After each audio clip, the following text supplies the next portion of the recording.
Seja muito bem-vindo ao universo da biologia molecular e hoje nós estamos na terceira aula da semana do Comece por Aqui. E na aula de hoje nós vamos falar de clonagem. A gente vai investir um pouco mais de tempo aqui na aula de clonagem porque algumas das outras técnicas a gente já falou em outras aulas, mas clonagem a gente não tinha falado ainda, então vamos gastar um pouco mais de tempo aqui. Se você não está entendendo o que eu estou falando, esse vídeo aqui, essa aula que você vai começar a assistir, ela é parte de uma aula mais comprida, que é a aula do Comece por Aqui, da semana do Comece por Aqui. É uma série de 8 vídeos que eu estou fazendo um vídeo por dia durante uma semana e um dia, com conteúdo todo dedicado às pessoas que estão começando a fazer biologia molecular. Então, se você caiu aqui nessa aula de paraquedas, procura aí na playlist, procura a playlist Comece por Aqui, que ali estão todas as aulas dessa semana, inclusive a partir do dia 26 de janeiro, a aula completa também. Não se esqueça, por favor, de se inscrever aí no canal,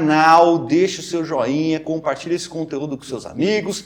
E se você ainda não me segue lá nas redes sociais, vai lá no Instagram, procura o @universo da Biorual e me segue lá, porque lá tem um conteúdo exclusivo, a gente tem um papo mais direto, uma conversa mais íntima e assim vai. Aí a gente vai se entendendo por aí. Beleza? Vamos para a aula. Até já!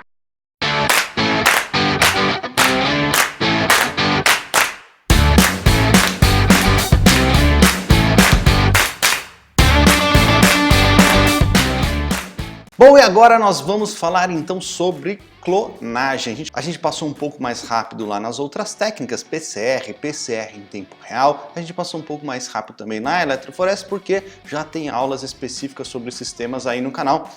Se você não assistiu essas aulas, procurem. Eu vou deixar aqui o link. O link eu vou deixar aqui em algum lugar. Assiste a aula lá sobre PCR em tempo real e eletroforese, que tem aulas completas sobre isso. Mas de clonagem a gente não tinha falado nada ainda, então nós vamos falar de clonagem agora. E antes de começar a falar de clonagem com você, eu preciso te dar 2 recados. A primeira coisa, se você está assistindo essa aula, ouvindo sobre clonagem, pensou em Star Wars, pensou em ovelhador, esquece, não tem nada a ver, nós não vamos falar desse tipo de clonagem. Nós vamos falar de outro tipo de clonagem, que é a clonagem molecular, que é o tipo de clonagem que nos permite desenvolver a tecnologia do DNA recombinante, entre outras, a tecnologia do DNA recombinante. Ainda, antes de falar como é que funciona a clonagem, como é que funciona essa técnica, eu preciso explicar, preciso passar um conceito para vocês, que é esse daqui que eu estou mostrando. Olha só aqui no meu slide, nós temos o desenho, a representação de uma bactériazinha aqui em azul.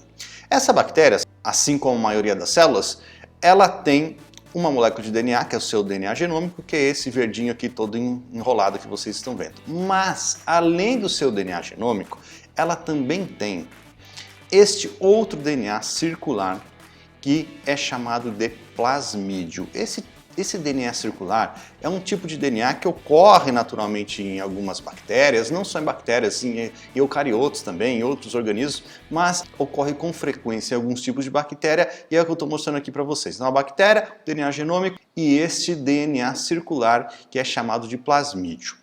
O plasmídio, como eu disse para vocês, ele é presente naturalmente em alguns organismos, mas tem 2 características dele aqui que a gente vai utilizar bastante ao longo da explicação da clonagem. O plasmídio pode conferir vantagens seletivas, como por exemplo resistência a antibiótico a essas bactérias, a esses micro-organismos. E eles se replicam independentemente do DNA genômico. Então a célula ela se divide, ela replica o seu DNA genômico para se dividir, mas além de replicar o seu DNA genômico, as células bacterianas, as células que hospedam os plasmídios, elas replicam o DNA plasmidial também, independente se ela vai se dividir ou não. Então uma replicação, o DNA plasmidial ele tem uma replicação independente da divisão celular. E essas 2 características aqui, como eu disse, vão ser bastante importantes para a gente entender como se faz a clonagem. Bom, vamos lá. O que é a clonagem? A clonagem, como a gente já falou de PCR em outros momentos, a clonagem ela também é uma técnica que nos permite fazer cópias de um fragmento de DNA alvo. Então a gente consegue fazer cópias de um DNA alvo. Esse fragmento alvo copiado ele é chamado de clone, ou mais corretamente, aí mais formalmente, ele é o DNA recombinante. Ele foi recombinado, ele sofreu um processamento que é artificial e ele então tem esse nome de DNA recombinante. Diferente da PCR, as cópias do fragmento-alvo, elas são realizadas pela maquinaria das células. No caso da PCR, a gente fazia a replicação do DNA num tubo de ensaio, num ambiente totalmente artificial. Aqui na clonagem não, a gente vai utilizar a maquinaria de células das bactérias que eu mostrei para vocês, a maioria das vezes E. coli mesmo, e a gente vai utilizar essa maquinaria para que a célula replique e faça cópias do nosso alvo. Primeiro, um resuminho aqui rápido de como que funciona a clonagem. Primeiro, um alvo, o nosso alvo, o seu alvo, ele vai ser inserido dentro do plasmídio, desse DNA circular, por meio de enzimas, um sistema muito parecido com Ctrl+C, Ctrl+V, vocês vão entender o que eu estou falando. Depois, esse plasmídio, que está ali fora da bactéria por alguma razão, eu vou explicar também por que ele está fora da bactéria, como ele está fora da bactéria, você vai inserir esse plasmídio com o seu alvo dentro da bactéria e vai fazer a bactéria se reproduzir, vai fazer essa bactéria crescer no meio de cultivo. Então é isso que eu estou mostrando para vocês, nós temos uma bactéria aqui, de alguma maneira a gente vai isolar o nosso alvo, vai colocar esse alvo dentro de um DNA circular, um plasmídio, e esse plasmídio vai ser inserido numa bactéria, num processo chamado transformação, e essas bactérias vão ser cultivadas e dessa maneira replicar o DNA alvo que está ali dentro junto com os plasmídios. Olha aqui o passo a passo da clonagem. O que eu vou mostrar aqui para vocês? Eu vou mostrar um passo a passo de como faz a clonagem, depois a gente vai entrar em detalhes sobre cada um desses passos. A primeira coisa de todas que a gente tem que fazer quando se fala em clonagem é obter o fragmento-alvo. Existem diferentes maneiras a gente obter esse fragmento-alvo. Você pode obter o fragmento-alvo através de PCR, você pode obter esse fragmento-alvo através de sequenciamento, você pode ter esse fragmento-alvo de alguma maneira, não importa como, você isolar esse fragmento-alvo de alguma maneira. Mas hoje, na aula de hoje, a gente vai focar em uma maneira de se isolar esse fragmento-alvo, que é através de enzimas, tá? Então, como eu disse, existem outros, a gente vai focar num processo de enzima, porque é o método mais clássico. Hoje, como é uma aula introdutória, vocês não precisam saber dos outros, é só para vocês terem noção de como a gente consegue isolar um fragmento-alvo. Então, a gente vai isolar um fragmento-alvo através de enzimas, são as enzimas que vão cortar o DNA que tem o nosso alvo justamente na região que a gente quer, especificamente na região que a gente quer. E, paralelo a isso, nós iremos pegar um plasmídio, que eu não falei ainda, como eu vou falar? Como é que vem o plasmídio? É simples, você compra o plasmídio, você compra as empresas de biotecnologia, os fornecedores de produtos de biologia molecular, eles vendem plasmídio. O plasmídio ou o vetor, quando o plasmídio é utilizado para levar um DNA alvo, um fragmento alvo para dentro da célula para a gente fazer clonagem, por exemplo, ele é chamado de vetor, tá? Então um plasmídio com essa função é chamado de vetor. Então às vezes eu vou falar plasmídio, às vezes vetor aqui durante a aula. Mas as empresas, elas vendem esses vetores, elas vendem esses DNAs circulares, os DNAs plasmidiais. E eles são, já tantos anos que se faz isso, que eles são completamente modificados, eles são praticamente 100% artificiais. Não sei 100%, mas eles são muito modificados, tem uma sequência ali que as empresas conseguem manipular, criar, sintetizar do jeito que elas querem, então você compra o plasmídio como você precisar, e você vai ver lá na frente como que você vai precisar. Bom, de qualquer modo, você vai pegar esse plasmídio e vai fazer um corte nesse plasmídio. E notem que nós estamos fazendo um corte aqui nesse DNA circular, vamos linearizá-lo com essa tesourinha, que é a mesma tesoura, a tesoura laranja, que é a mesma tesoura que a gente utilizou para isolar o nosso fragmento-alvo. Então, nós vamos utilizar a mesma enzima aqui no caso, que eu já vou mostrar para vocês. Então, a gente cortou primeiro então o nosso alvo, isolamos o nosso alvo, cortamos o DNA plasmidial, o nosso vetor com a mesma tesourinha, e agora a gente vai inserir nesse sisteminha de Ctrl+C, Ctrl+V, nós vamos inserir o DNA-alvo dentro do nosso plasmídio, que é o que eu estou mostrando aqui. Vocês estão vendo que o plasmídio tem cores diferentes aqui, né? Tem uma parte verdinha, uma parte mais rosa aqui. Eu já vou falar o que é isso, não se preocupem com isso agora. O que importa é que a gente inseriu o nosso DNA-alvo dentro do plasmídio. Depois, nós vamos pegar esse plasmídio, que está em solução.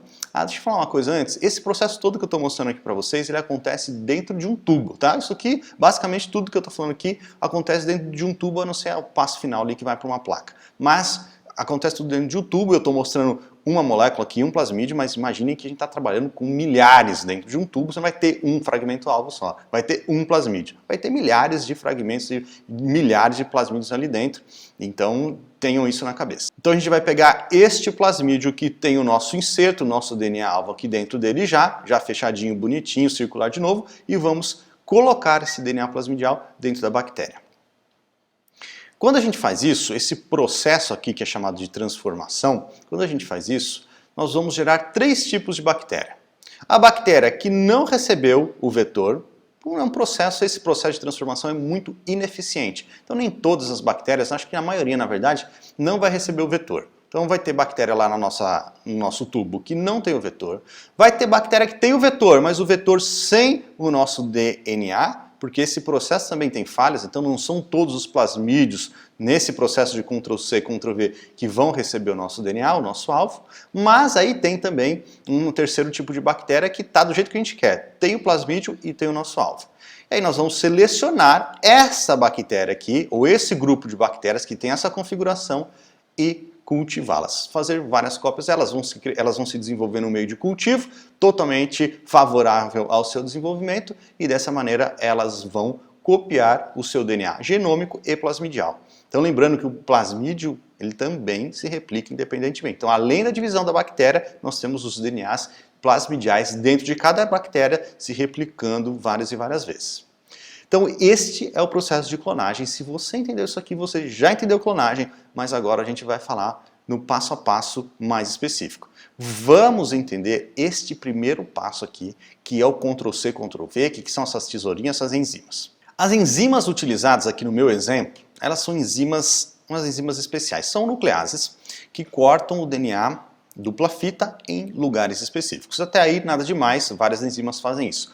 Mas o que é diferente? O que é essa enzima que ela tem de diferente das outras?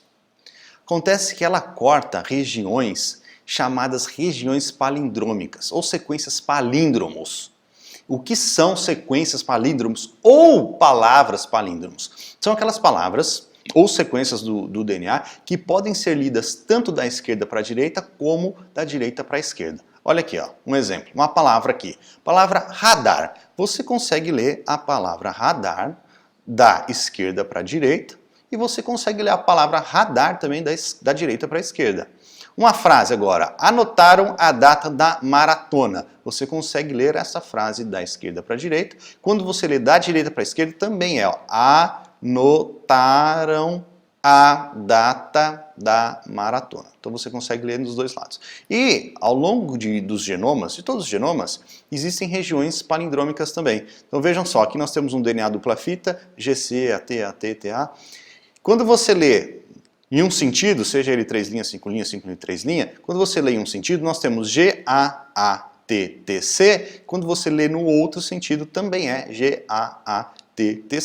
E essas enzimas, as enzimas de restrição, elas reconhecem esses sítios aqui, essas regiões, e elas cortam essas regiões em lugares específicos. Então, a gente tem um controle de como determinadas enzimas de restrição vão fragmentar, vão cortar fragmentos de DNA.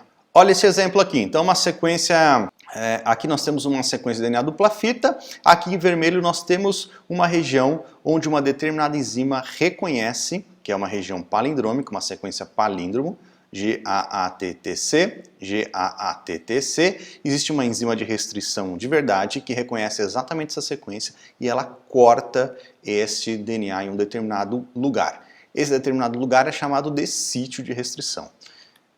Então a enzima ela vai cortar e ela vai fazer esse tipo de corte aqui. Então ela vai cortar bem aqui entre o G e o A, então entre o G e o A, e quando ela corta, o DNA se separa dessa maneira aqui, formando esse rabicozinho. Tá vendo? Formou essa estruturazinha fita simples aqui na extremidade e aqui do mesmo jeito, formou esse rabicó.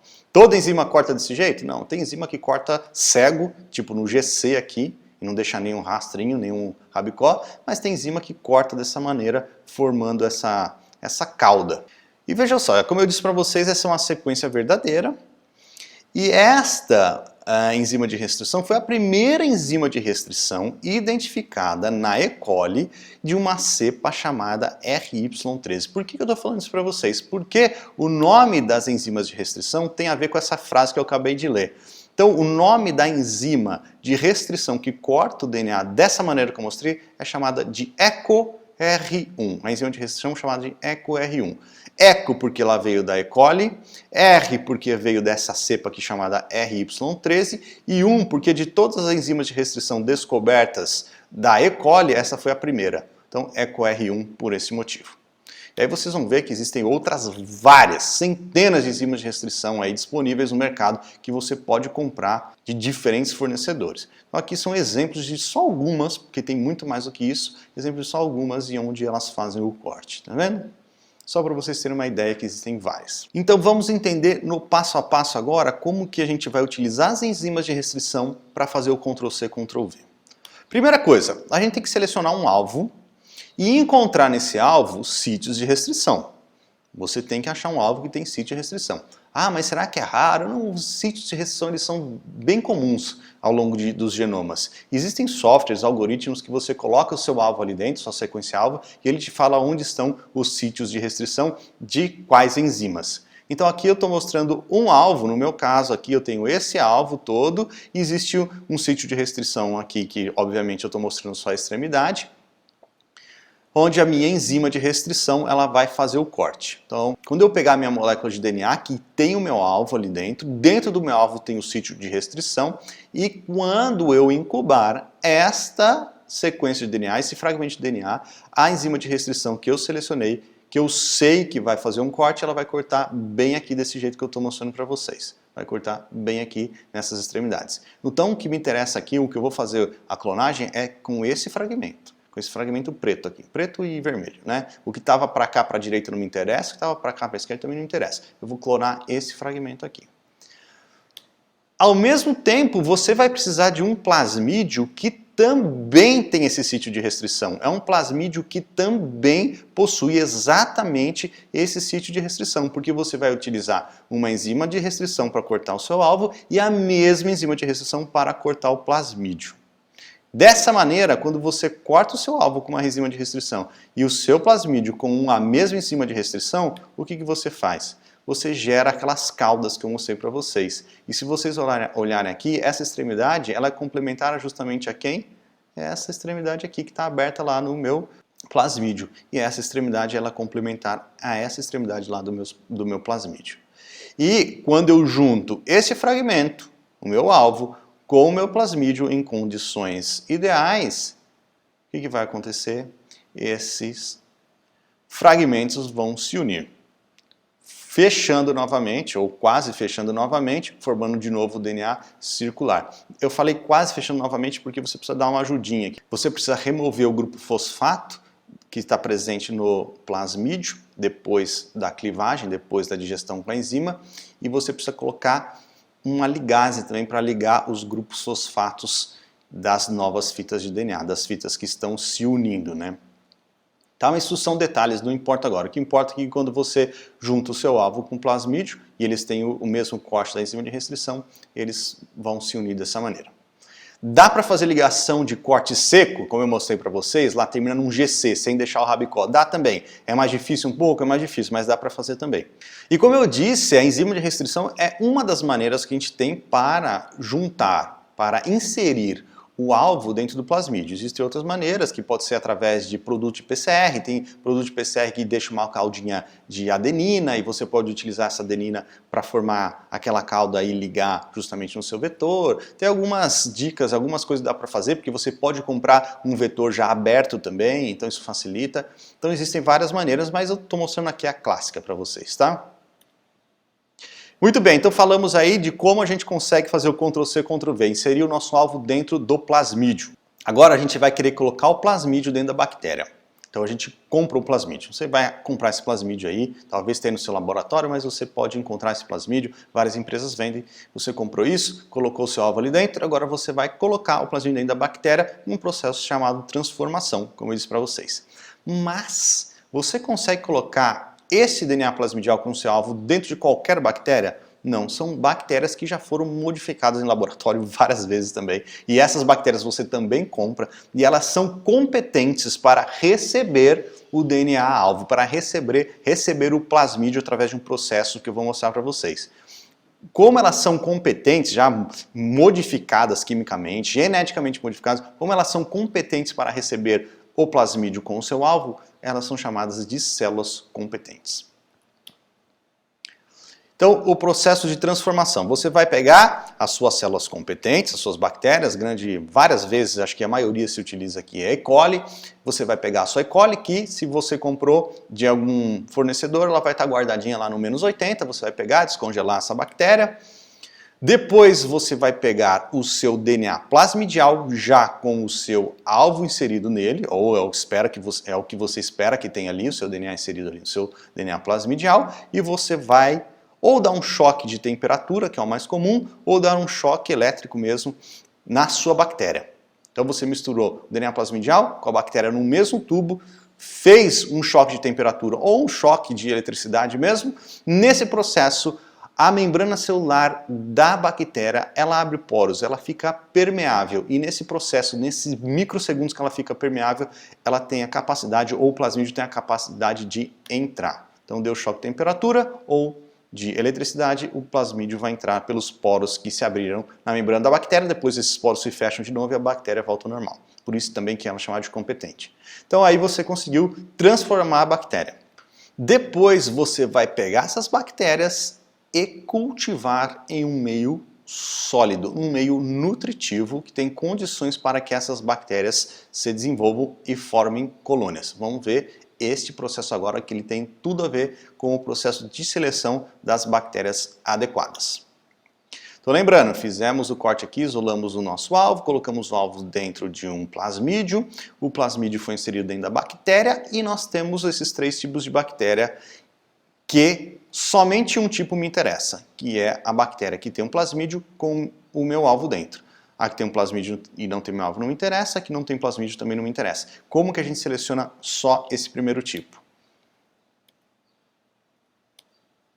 Agora eu vou explicar para vocês o que são essas faixas coloridas aqui dentro do meu plasmídio, que eu não falei ainda. Olha só, o plasmídio é uma molécula de DNA circular. E é possível inserir genes aqui dentro, sequências que você quiser, fragmentos específicos do jeito que você quiser. Como eu disse, as empresas fazem essa manipulação de uma maneira bem avançada hoje em dia. E aqui nesse meu exemplo eu tenho um gene ali dentro. Eu tenho o gene verdinho, que é um gene que confere resistência a antibiótico. Além desse gene que confere a resistência a antibiótico, eu tenho ali em roxinho um gene chamado beta-galactosidase. Esse gene, dentro desse gene aqui, tem justamente o sítio de restrição, que é quando eu cortar com a enzima de restrição, é justamente esse gene aqui que eu vou quebrar. Mas esse gene, quando ele está intacto, quando ele não está quebrado por uma enzima de restrição, quando ele está do jeito que eu estou mostrando aqui para vocês, ele produz uma enzima, que é a beta-galactosidase. Essa enzima, quando ela encontra o seu substrato, que é chamado de X-gal, ela quebra o seu substrato, ela digere o substrato. E esse substrato, no processo de digestão, no processo de quebra, ele produz um componente azul. Então esse gene, o gene da beta-galactosidase, produz uma enzima, que é a beta-galactosidase, que quando em presença do seu substrato, ela quebra esse substrato, o substrato no processo de quebra vai produzir uma substância azul. Se o gene é funcional, vai ter produção de uma substância azul. Como que esses dois genes vão ajudar a gente a selecionar as bactérias corretas. Então lembrando aqueles 3 tipos lá. A bactéria, de novo, a bactéria que não recebeu o meu plasmídio, ela não recebeu o plasmídio de jeito nenhum, então o processo de transformação aqui não funcionou. Aquela bactéria que recebeu o plasmídio, mas ela recebeu o plasmídio sem o meu alvo, então ela está com o gene da beta-galactosidase intacto, e a bactéria que eu quero, que recebeu o plasmídio e o meu alvo.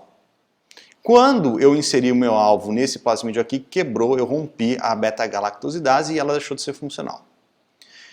E nós vamos pegar essas 3 bactérias e colocar aqui, nesse meio que eu mostrei para vocês. Só que aqui está o pulo do gato, ó. Este meio possui antibiótico e possui X-Gal. Se esse meio possui antibiótico, o que vai acontecer com as bactérias que não têm o plasmídio? Porque as que não têm o plasmídio não têm resistência a antibiótico. Então elas não são resistentes a antibiótico. Quando eu coloco essa bactéria aqui, o antibiótico presente na placa vai matar essa bactéria. Esse segundo tipo aqui, eu coloco ela na placa, ela tem o plasmídio, portanto tem resistência a antibiótico. Então ela sobrevive nessa placa, ela consegue desenvolver nesse meio de cultivo aqui. Só que ela tem o gene da beta-galactosidase intacto. E aqui dentro tem o X-Gal, que é o substrato da beta-galactosidase. O que vai acontecer? O X-Gal vai ser quebrado e vai produzir a substância azul. Então as colônias que se desenvolvem, as bactérias que crescem e que possuem o gene intacto da beta-galactosidase, eu sei que não receberam o meu fragmento-alvo. Já as bactérias que têm o meu alvo e têm o plasmídio, portanto, teve o gene da beta-galactosidase quebrado, ele deixou de ser funcional, então ele não vai reagir ao substrato e não vai produzir o pigmento azulado. Então o que me interessa são as bactérias, as colônias brancas. Eu vou pegar essas bactérias aqui com a ponteira ou com um palitinho mesmo e colocar no meio de cultivo e aí desenvolver essas bactérias, crescer ela no meio de cultivo líquido. Ó, essa aqui é a foto real, uma foto de cima de uma placa dessas, então as colônias branquinhas que têm o plasmídio com o alvo e as azuis têm o plasmídio sem o alvo. As que não tinham plasmídio morreram e nem se desenvolveram aqui nesse ambiente. E aí sim a gente vai para o último ponto, que é pegar aquelas colônias branquinhas, colocar no meio de cultivo favorável, ali com antibiótico também, mas super favorável para ela se desenvolver. Ela vai se desenvolver, se reproduzir, se dividir ali dentro, reproduzindo o plasmídio independentemente e se dividindo e reproduzindo o plasmídio por divisão celular também.